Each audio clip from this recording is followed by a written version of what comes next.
Today, I will show you how to turn your new kitchen sponge into a plant lover and water saver garden hero.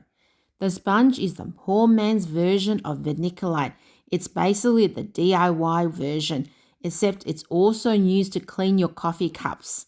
Sponge pieces are light, airy, and keeps your soil from getting compacted and helps to hold moisture.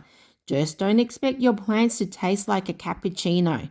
Also, with the rising cost of living, who wants to recycle and save some money? I definitely do. First, this new sponge is more bacteria-ridden than a public swimming pool, so we got to nuke it and kill the bacteria. Remove the scrubbing side of the sponge as we don't need that part. Wash the sponge with some water and dishwashing liquid. Cut the sponge into cubes that are big enough to hold moisture but small enough to mix into the soil. Then we're going to grab those bad boy sponges and microwave it for 30 seconds. Now just make sure that the sponges are moist, otherwise your microwave will turn into a flaming inferno of shame. Now it's time to give the sponge a new lease on life as a secret weapon in your garden. If your thirsty plants cry more than you did in the finale of The Notebook, give it some spongy support. Moisten the sponge cubes.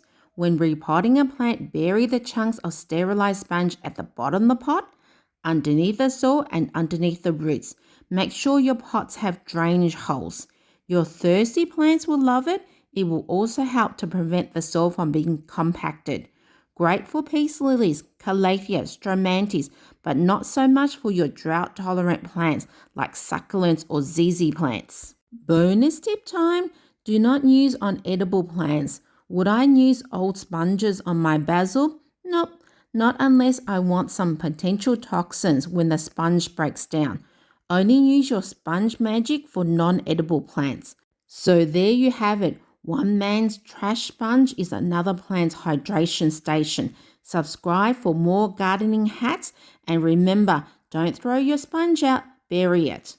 If you'd like to support the channel, buy this coloring book here called the Crazy Plant Lover Coloring Book, co-produced by your very own crazy plant lady, me. It's available on Amazon now. Thank you for support and I'll see you in the next video.